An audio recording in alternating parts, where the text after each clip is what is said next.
임하신 줄로 믿습니다. 오늘 또 말씀 가운데 하나님께서 한 분 한 분 만져주시고 깨달음을 주시고 또 확신을 주시고 또 믿음을 더하여 주실 줄로 믿습니다. 여러분, 종교개혁자 마르틴 루터, 지난주가 종교개혁 주간이었습니다. 종교개혁자였던 마르틴 루터는 이런 말을 했습니다. 날마다 수염을 깎듯이 날마다 마음을 관리해야 한다, 이런 말을 했습니다. 여러분, 수염은 안 깎으면은 계속해서 자랍니다. 하루만 지나면은 까칠까칠한, 그 다음에 이틀, 3일 지나면은 이제 손에 이제 잡히기도 합니다. 저는 수염이 좀 별로 없지만은 수염이 많이 난 사람들은 금방 표시가 납니다. 그래서 매일매일 다듬고 또 깎아야 됩니다. 여러분, 마찬가지로 우리의 마음도 우리가 잘 관리해야 됩니다. 마음을 새롭게 해야 된다, 이렇게 하는데, 여러분, 우리가 연초에 시작을 하면서 하나님, 올해는 이렇게 살겠습니다, 이렇게 또 우리 다짐하잖아요. 근데 여러분, 지금까지 그렇게 살아왔습니까? 이제 11월 달을 맞이하지만 사실 그렇지 못한 것이 너무나 많습니다. 그런데 왜 그러느냐? 이유가 뭐냐? 그것은 마음을 계속해서 새롭게 해야 되는데, 마음을 다듬어야 되는데, 마음을 다듬지 못하다가 보니까 내버려 두는 거예요.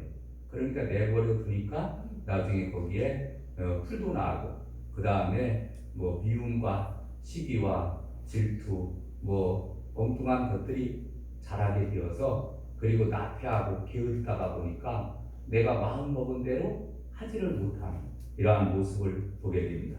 여러분, 믿음 생활에 진보가 없는 분들도 열심히 해봐야지 하는 마음은 가지고 있지만, 그러나 잘 안 되는 것은 결심이 약한 탓인 것 같습니다. 오늘 이 본문 말씀이 바로 그것을 우리에게 말씀해 주고 있습니다. 여러분, 오늘 본문에 나온 말씀은 시편 108편 말씀입니다. 이 시편 108편은 다윗의 시로 되어 있습니다. 다윗의 시. 그런데 이 시편 108편 말씀은 다윗이 지은 시기는 하지만은 오래 전에 써놓았던 두 편의 시를 하나로 이렇게 혼합한 시다, 이렇게 볼 수가 있습니다. 그래서 시편 57편에서 전반부를 가지고 와서 시편 60편에서 후반부를 가지고 와서 이렇게 혼합해서 작성한 시가 오늘 시편 108편이 되겠습니다.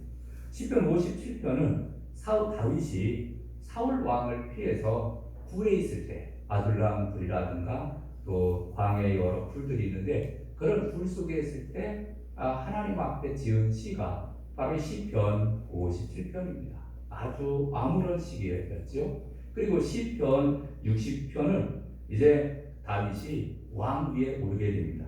그리고 그는 아람 나하람과 아람 소바와 싸우는 중 요압이 돌아와 에돔을 소돔 골짜기에서 쳐서 12,000명을 죽일 때 지은 찬양이 바로 시편 60편입니다. 그러니까 다윗이 이제 도망다닐 때, 그리고 다윗이 왕이 되어서 그 아람 사람들을 물리치고 승리의 대가를 부를 때 지은 찬양이 바로 이 합쳐진 것이 시편 108편인 거예요. 그러니까 여러분, 이 찬양을 우리가 들으면서 우리가 어렵고 힘들 때도 우리는 찬양해야 돼. 우리가 마음이 또 기쁘고 즐거울 때도 하나님을 찬양하는, 우리는 어떠한 환경과 여건 가운데서 흔들리지 말고 우리가 주님을 찬양하며 살아가야 될 줄로 믿습니다.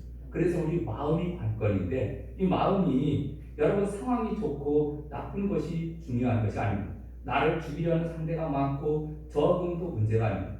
가장 중요한 것은 내 마음입니다. 내 마음을 잘 다스리는 것. 자, 오늘 본문 말씀을 통해서 첫 번째로는 다윗은 하나님을 향하여 찬양하기로 마음을 정했습니다. 다윗은 하나님께 나는 찬양하면서 살겠다, 이렇게 마음을 정했다는 거예요. 여러분, 1절을 볼까요? 시편 108편 1절. 하나님이여 내 마음을 정하여 싸우니 내가 노래하며 나의 마음을 다하여 찬양하리로다. 아멘. 여러분, 건강한 믿음 생활을 하는데 가장 중요한 것은 내 마음이, 우리의 마음과 심령이 늘 하나님의 은혜를 사모하며 살아가는 것입니다. 여러분, 신앙생활 어떻게 하고 있습니까? 늘 하나님의 은혜를 사모합니까? 마음속에 늘 기쁨과 즐거움이 넘치며 하나님을 찬양하고 있습니까? 그렇다면 정말 잘하고 있는 거예요. 그런데 겨우 일주일에 한 번 와서 주님 앞에 찬양하고 기도하고 말씀 듣는 것을 끝난다라고 하면 정말 이 사람은 예수님을 믿기는 하는데 불행한 삶을 사는 거예요. 정말 불행한 삶. 여러분, 우리가 이왕이면 하나님이 우리를 구원해 주시고 자녀 삼아 주신 것은 우리를 하나님의 자녀로 어떠한 환경과 여건에서 흔들리지 않고 신앙생활 하도록 하기 위해서 우리를 자녀 삼아 주신 줄로 믿습니다. 여러분, 우리의 마음이 하나님과 세상 사이에서 오락가락하는 신자는 사실은 부실한 신자입니다. 여러분, 정말 튼튼한 건강한 신자는요, 이게 마음을 확고히 정해서 하나님과 나와의 관계가 조금도 변함이 없는 것. 여러분, 시편 57편 7절에도 하나님이여 내 마음이 확정되었고 내 마음이 확정되었사오니 내가 노래하고 내가 찬송하리로다. 이렇게 말씀해 주고 있습니다. 여러분, 이 말씀을 왜 할까요? 이 말씀은 지금 상황은 답답한 상태에 있는 거예요. 지금 상황은 잘 풀리지 않고 있는 거예요. 그런데 하나님, 내가 지금 상황이 환경이 안 좋고 어려운 가운데 있지만 그러나 나는 절대 흔들리지 않을 것입니다. 나는 오직 여호와 하나님을 찬양하며 하나님께 영광을 돌리겠습니다. 이렇게 지금 고백하고 있는 거예요. 여러분, 다윗은 목동 출신이었습니다. 그는 음악 학원을 나온 것도 아닙니다. 그는 어릴 때부터 그가 목동으로서 양을 치며 살았습니다만은 그러나 그는 아마 악기에 재능이 있었던 것 같습니다. 그래서 그는 시창력도 있었고 또 악기에 대한 연주 능력도 가지고 있었습니다. 그래서 수금을 아주 잘 탔다고 하는 그러한 말씀이 성경에 기록되어 있습니다. 그래서 수많은 시를 창작하고 악기를 연주하고 곡을 붙여서 노래하기를 즐거워했습니다. 그는 자신의 모든 삶이 그는 소련 시절에 그가 국한되지 않고 일생 동안 내가 그렇게 하나님을 찬양하며 살겠다 이렇게 다짐하는 것을 보게 됩니다. 그래서 그는 하나님을 찬양하는 태도를 심령으로 찬양할 것이다. 내 심령이 여호와를 찬양할 것이다. 이렇게 말씀해 주고 있습니다. 여러분, 오늘 본문에 보니까 나의 마음을 다하여 찬양하리로다. 아멘. 여러분, 나의 마음을 다한다라는 것은 그거는 심령을 다한다 이런 의미가 있습니다. 그다음에 또 한 가지 의미는 나의 카보드 영광을 하나님 앞에 드리겠다 이런 의미예요. 그러니까 우리가 찬양이라고 하는 것은 마음을 다해서 찬양한다라고 하는 것은 내 마음과 정성을 다하고 나의 모든 영광을 다 바치는 거예요. 여러분, 다윗은 그가 도망 다닐 때, 그가 왕이 되었을 때 그동안 엄청나게 많은 일들이 일어나지 않았겠습니까? 그런데 그 모든 것을 다 통틀어서 여호와 하나님을 찬양하겠다 이렇게 말씀하고 있는 겁니다. 여러분, 우리도 모든 영광을 하나님 앞에 드리며 하나님을 찬양하는 삶이 되어지기를 주님의 이름으로 축원합니다. 아멘. 하나님의 은혜로 살아온 자기의 과거를 돌아보면서 이제부터는 하나님을 향한 찬양의 생활에 더욱더 온 정성을 쏟겠다 이렇게 각오하는 그러한 다윗을 보면서 찬양이 결국은 문제 해결의 열쇠다라는 것을 생각하게 됩니다. 여러분, 예를 들면은 바울과 실라가 이제 복음을 전했습니다. 복음을 전하다가 붙잡혔습니다. 빌립보 감옥에 갇혔습니다. 그런데 여러분, 감옥에 갇힌 사람이 또 얻어맞아 가지고서 몸이 막 삭신이 쑤시고 있는 가운데 기쁜 일이 있겠습니까? 그런데 바울과 실라는 그 감옥에서 하나님을 찬양합니다. 하나님께 영광을 올리는. 그랬더니 어떤 역사가 일어납니까? 감옥의 문이 열리고 그 다음에 발과 이런 손에 차였던 착고가 풀어지고 그래서 자유로운 몸이 되는 기적의 역사가 일어나는 거예요. 여러분, 이 찬양은요, 우리를 묶고 있는 사탄의 모든 족쇄에서 우리를 풀게 해주시는 아주 놀라운 은혜가 있습니다. 아멘입니까? 여러분, 찬양을 많이 드려보시기 바랍니다. 그러면은 우울했던 마음이 다시 또 하나님을 의지하며 긍정적이고 소망을 가지고 또 하나님을 의지하며 살 수 있는 마음으로 하나님께서 변화시켜 주시는 줄로 믿습니다. 찬송 생활의 권능이라는 책을 쓴 분이 있습니다. 이분이 바로 멀린 캐로더스라는 분입니다. 그런데 이분은 이 책에서 이런 말을 합니다. 우리가 어떤 환경에 처하든지 끊임없이 감사하며 하나님께서 우리의 사소한 일까지도 완전하게 역사하신다. 이런 말을 했습니다. 우리는 찬양을 계속하게 되면 우리의 소소한 작은 일까지도 하나님께서 완전하게 역사하도록 은혜를 베풀어 주신다는 거예요. 근데 진짜 이분이 찬양을 하다가 기적을 체험했는데 멀린 목사님이 이 잇몸이 퉁퉁 부었고 그래서 이제 그 치과를 가게 되었다고 합니다. 그랬더니 이 치아가 너무 다 나빠져서 다 빼고 다시 임플란트를 해야 되는 그런 상황이었습니다. 그런 상황 가운데 이 멀린 목사님이 하나님 앞에 찬양한 하나님 감사합니다. 하나님께서 내 치아를 나쁘게 만드셨으니 감사합니다. 주님께서 내게 가장 좋은 것이 무엇인지 나보다 더 잘 알고 계신 줄 믿사오니 주님께 찬양합니다. 그리고서 그 아픈 잇몸이 다 이제 들떠서 아픈 가운데 막 계속 찬양을 드렸다는 거예요. 며칠 동안? 3일 동안. 그리고 이제 3일 후에 그 후에 이제 점점점 붓기가 가라앉으면서 평안해져서 그래서 이제 치과를 가서 다시 이 부분을 엑스레이를 찍어본 거예요. 그런데 의사 선생님이 깜짝 놀라는 거예요. 아니 어디 가서 치료하셨습니까? 그러는 거예요. 아니 저는 치료한 것도 없습니다. 저는 하나님 앞에 하나님 감사합니다. 찬양을 드린 것밖에 없습니다. 그랬더니 하나님께서 치유해 주신 거예요. 여러분 치유의 능력은 각자에 따라서 각인에 따라서 다 다르기 때문에 우리가 뭐라고 할 수는 없지만 이분은 이렇게 하나님의 은혜를 체험했다는 거예요. 여러분 우리의 마음이 의심이 가득하면 입에서 의심의 말이 나오고 원망이 가득하면 원망의 말이 나오고 불평이 가득하면 입에서 불평이 터져나오고 그러나 반대로 우리 마음에 감사가 가득하면 감사의 말이 나오게 되어 있어요.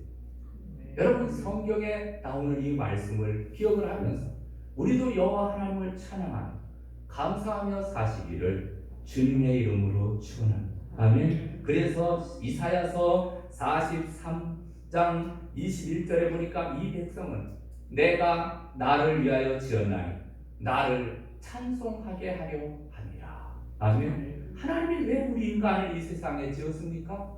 소나 말과 돼지나 뭐를 개라든가 이런 짐승과 다르게 우리 인간을 왜 만들었느냐? 이유가 뭐냐 이거죠. 그 이유는 바로 나를 찬송하게 하려 함이라.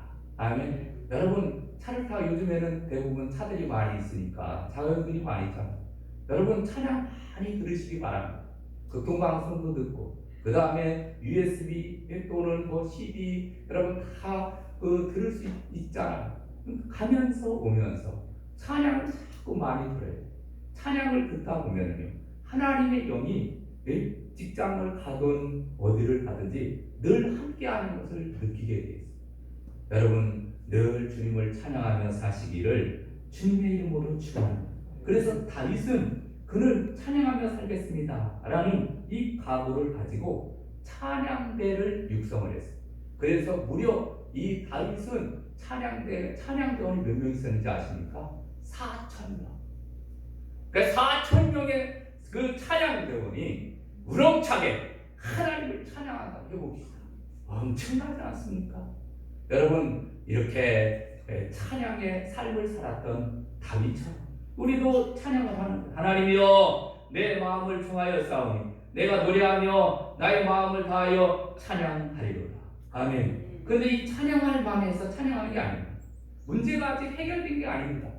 지금 굴 속에 있는 상황이고 지금 어렵고 힘든 상황이에요. 그런데 다윗은 하나님을 찬양하는 것, 도와주실 것을 믿고 의지하며 찬양을 드릴 때 하나님이 도와주시고 또 환경을 변화시켜 주시고 사람을 붙여주시고 은혜를 허락하여 주시는 줄로 믿습니다. 아멘. 여러분, 우리도 그렇게 앞으로 남은 인생 여러분 더욱더 많이 찬양 많이 하시기를 주님의 이름으로 축원합니다. 아멘. 두 번째로는 다윗은 새벽을 깨우며 살기로 정했습니다. 여러분, 2절을 볼까? 2절. 비파야 수구마 깰지어다. 내가 새벽을 깨우리로다. 아멘. 근데 이 말씀은 대부분 많은 목사님들이 새벽 기도를 강조할 때 사용하는 대표적인 구절 가운데 하나가 바로 이 말씀입니다. 새벽 기도 나오십시오. 여러분, 새벽 기도 나와야 됩니다. 이렇게 강조하는데, 여러분, 새벽은 누가 깨운다고 해서 새벽이 오는 것은 아닙니다. 새벽은 가만히 있어도 시간이 지나면은 이제 알람 시간에 울리듯이 이제 서서히 밝아오는 그러한 것이 바로 새벽입니다. 여러분, 새벽은 자연적으로 오게 되었습니다. 그건 자연적으로 오는 것이고, 여러분, 새벽을 깨운다라는 것은 무슨 얘기냐면은 이제 8시가 돼서 이제 만약에 해가 떠오른다고 해봅시다. 그럼 가만히 있어도 이거 떠오르는 그러한 새벽과 그 다음에 내가 4시가 됐습니다. 4시부터 일어나서 이제 활동을 시작한다고 해봅시다. 8시에 일어나서 시작하는 사람하고 4시에 일어나서 시작하는 것, 그게 바로 새벽을 깨우는 거예요. 비파와 수금아 깰지어다. 지금 비파와 수금이 지금 가만히 있는 상태입니다. 그런데 이제 비파와 수금을 붙잡고 내가 하나님을 찬양하며 노래하면서 하나님을 찬양하며 노래하며 하루가 시작되는 거예요. 여러분, 이게 새벽을 깨우는 거예요.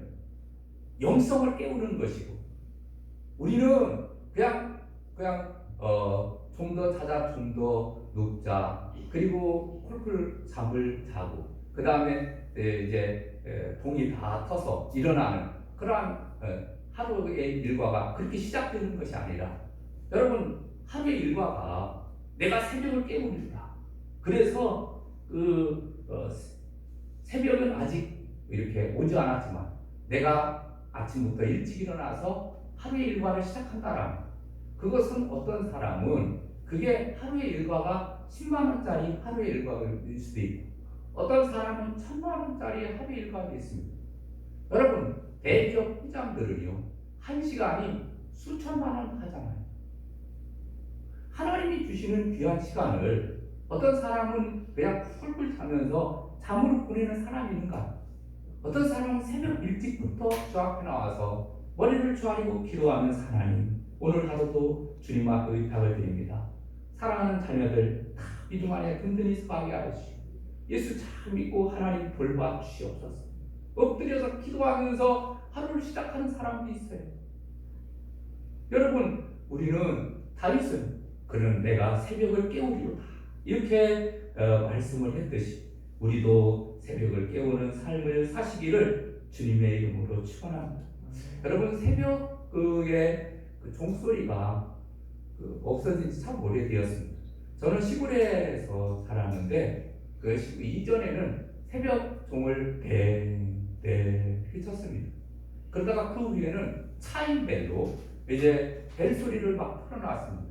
그런데 요즘에는 그렇게 하면은 시끄럽다고 또 뭐라 하니까 요즘에는 차인벨 소리도 사라졌는데, 늘 우리는 하나님 앞에 나와서 기도하면서 하루를 시작할 수 있었으면 좋겠습니다. 다윗은 하나님, 저는 비파와 수금과 기도로 새벽을 깨우겠습니다, 이렇게 작정하고 그가 새벽을 시작을 했다고 합니다. 오래전에 어떤 그 이야기가 있습니다. 어느 교회에서 있었던 이야기인데 저희 교회는 아닙니다. 이제 목사님이 서리 집사를 임명을 하려고 했습니다. 그랬더니, 목사님, 저는 야행성이기 때문에 저는 절대로 새벽 기도는 나오지 말라고 하십시오. 새벽 기도 나오라고 하려면은 저는 서리 집사 안 받겠습니다. 아, 그래요? 근데 나중에 이분이 그래서 나는 잠이 많으니까, 야행성이라 나는 잠이 많아서 새벽 기도 못 나오겠다는 분이 어느 날은 놀러 간다고 하니까 낚시 간다고 하고 여행 간다니까 새벽 4시, 5시 막 나오는 거예요. 여러분 놀러 갈 때는 막 정신 푸짝 나서 다니는 사람 정말 하나님 앞에 나와서 엎드려 그 한 달에 그 월삭 새벽 기도 하면은 한 3일 아닙니까? 3일도 못 지키는 사람이 너무나 많은 거예요. 하나님, 제가 결코 내 영혼의 어둠을 용납하지 않고 내가 새벽을 깨우겠습니다. 여러분 새벽에 정말 성경에 보면은 많은 기적들이 나왔습니다. 아브라함이 소돔과 고모라에 임하는 심판의 불속에 뛰어들어가 조카 롯을 구해달라고 천사의 허리춤을 붙잡고 애원하던 때가 창세기 19장 27절에 보니까 이른 새벽이었으며 이렇게 말합니다. 이스라엘 백성이 홍해를 건너고 그 뒤를 추격하던 애굽의 군대를 홍해에 수장시킨 사건이 새벽에 일어났습니다. 출애굽기 14장 24절에 분명히 말씀합니다. 모세가 시내 산에서 십계명을 받은 시간은 새벽이었습니다. 광야에서 만나가 내린 시간이 새벽이었고 다니엘이 사자 굴 속에서 살아난 시간이 새벽이었습니다. 여러분 새벽은 하나님의 기적을 경험하는 시간입니다. 새벽에 조용히 나와서 주님 앞에 무릎을 조아리고 기도할 때 하나님의 기적과 역사가 임하는 거예요. 너무너무 귀한 시간입니다. 새벽을 깨우는 것은 마음을 정하기에 달려 있습니다. 신앙생활을 제대로 하려면 시간 관리하는 태도와 습관도 고쳐야 되는데 경영학에 의하면은 80대 20의 법칙이 있다고 합니다. 국민 총생산량의 80%가 20%의 사람들에 의해서 생산된다는 거예요. 모든 자원의 80% 정도를 20%의 사람이 소비한다는 거예요. 그래서 80대 20의 법칙이 생겼습니다. 개미는 열심히 일하는 곤충으로 알려졌습니다. 근데 사실 개미를 가만히 살펴보면 정말 열심히 일하는 개미는 20%입니다. 나머지 80%는 펑펑 놀고 있어요. 우리가 알기로는 모든 개미들이 다 열심히 일하는 걸로 알려지잖아요. 그렇지 않습니다. 여러분 교회도 마찬가지입니다. 교회도 가만히 보면은 100명이라고 하면은 100명 중에서 정말 열심히 일하는 사람은 20여 명 정도밖에 안 되는 거예요. 이게 어떻게 보면 이게 경영학에서만 사용되는 법칙이 아니라 지금 신앙생활도 비슷한 것 같아요. 여러분 우리 성대교회 모든 성들이 다 80대 20의 법칙을 벗어나서 100% 헌신하며 충성하기를 주님의 이름으로 축원합니다. 아멘. 열심을 품고 주님을 섬기는 것이 필요합니다. 그래서 새벽을 끼운다는 것은 하루 일과를 시작하기 전에 하나님과의 교제하는 시간을 갖겠다라는 그러한 의미입니다. 그래서 우리가 더욱더 하나님을 찬양하며 또 기도하며 말씀을 보기 위해서 좀 이른 아침에 일어나서 여러분 더욱더 말씀 묵상하면서 시작하시기를 주님의 이름으로 축원합니다. 마지막 세 번째로 다윗은 감사하며 살기로 마음을 정했습니다. 그래서 오늘 3절에 보니까 이렇게 말합니다. 3절 여호와여 내가 만민 중에서 주께 감사하고 문나라 중에서 주를 찬양하오리니 라고 말씀해 주고 있습니다. 하나님 내가 만민 중에서 주님께 감사하고 문나라 중에서 주를 찬양하겠습니다. 그 얘기는 뭐냐면 만민 중에서 감사하겠다. 지금 만민이 감사를 하고 있다는 얘기 안 하고 있다는 얘기입니까? 안 하고 있다는 세상 사람들을 가만히 보면은 대부분의 사람들은 그냥 그렇게 감사하며 살고 있지 않습니다. 원망하며 불평하며 이렇게 살아가는 사람들이 거의 대부분입니다. 그런데 다윗은 그는 마음을 정한 거예요. 하나님 나는 이제 문나라 중에서 또 모든 백성 가운데 나는 하나님 믿는 사람으로서 나는 하나님 앞에 감사하며 시작하겠습니다. 내가 감사하며 살겠습니다. 아멘. 마음을 정한 거예요. 이것은 결국은 우리가 신앙생활 하면서 바로 문나라 중에 또는 또 모든 사람 가운데 내가 하나님만을 섬기며 살겠다라는 의지의 고백이기도 합니다. 여러분 우리가 처해 있는 환경을 한번 보십시오. 여러분의 가정이 다 예수님 믿습니까? 그렇지 않을 수도 있습니다. 그런데 하나님, 내가 우리 가정을 깨우겠습니다. 내가 우리 가정에서 이제부터는 내가 하나님을 찬양하며 하나님 앞에 감사하며 하나님 앞에 기도하며 살겠습니다. 그곳에 하나님이 임하는 거예요. 내가 직장에 갔는데 직장에서 예수 믿는 사람들이 없어요. 문나라 중에서 모든 사람들이 예수님을 안 믿고 감사를 하지 않는다 하더라도 나부터 시작을 하는 거예요.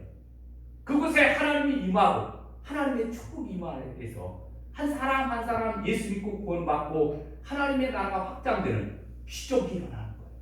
아멘. 그래서 우리는 이 지금 다윗의 고백은 정말 하나님께서 나에게 주신 고백.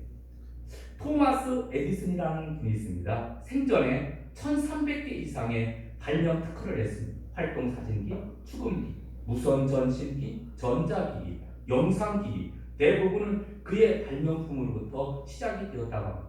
근데 이 에디슨은 어렸을 적에는 전응한 취급을 받았습니다. 초등학교 시절에는 쫓겨났습니다. 그런데 젊은 날에 그는 귀머거리가 됐어요. 귀머거리, 귀가 안 들리는 거예요. 그는 낙심하지 않았습니다. 그리고 그는 말년에 이렇게 고백합니다. 참으로 감사한 것은 귀머거리가 되므로 연구에만 몰두함으로 잡음이 들리지 않았다.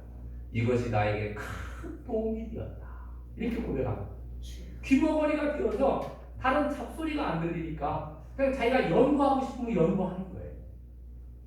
그러다 보니까 발명 특허를 1300개 이상 냈다는 거예요.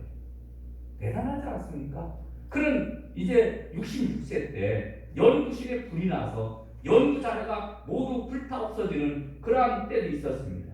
그는 하나님 앞에 차분히 기도하는 중에 나는 잿더미 속에서도 하나님의 음성을 들을 수 있었습니다.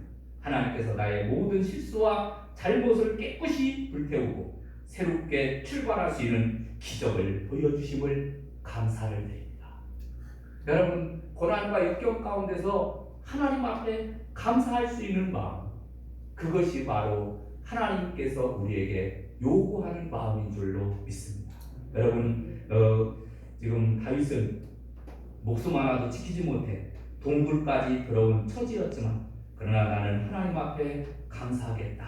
만민이 알도록 감사하고 문나라가 알 수 있도록 감사하겠다라고 고백하는 이 말씀처럼 우리도 시편 116편 17절 내가 주께 감사제를 드리고 여호와의 이름을 부르리이다. 아멘. 앞으로 남은 인생 더욱더 감사하며 사시기를 주님의 이름으로 축원합니다. 교도소와 기도원의 차이는 별로 차이가 없습니다. 여러분, 교도소 기도원 다 식사나 잠자리 다 불편합니다. 또 독방, 기독불도 마찬가지고 다 거기서 거기입니다. 다 비슷하다는 얘기죠.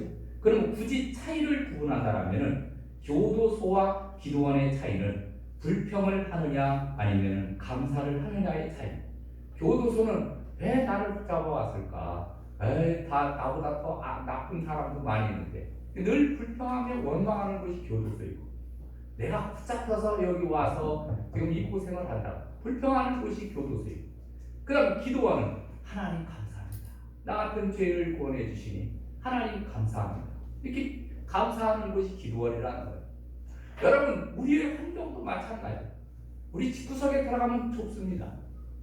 그리고 애들은 늘 속썩이고 있고 남편은 늘 괴롭히고 있고 여러분, 우리의 환경을 보면은 감사할 환경이 별로 없어요. 그런데 교도소에 사느냐 기도원에 사느냐 이 차이예요.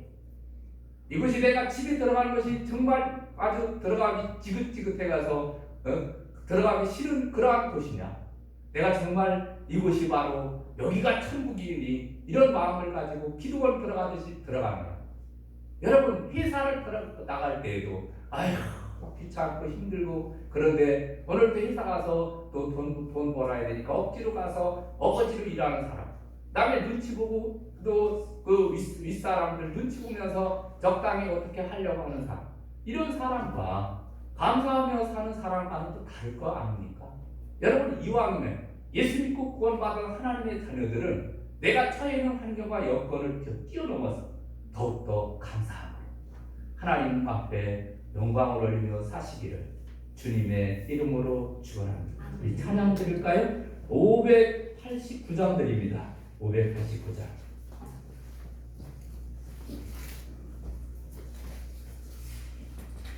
넓은 들에 익은 곡식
기억을 하면서 이제부터 우리가 하나님을 향하여 찬양하기로 마음을 정하고 새벽을 깨우며 살기로 마음을 정하고 감사하며 살기로 마음을 정했던 다윗처럼 우리도 그와 같은 삶이 되어지기를 위해서 우리 주여 한번 크게 외치고 통성으로 기도합니다.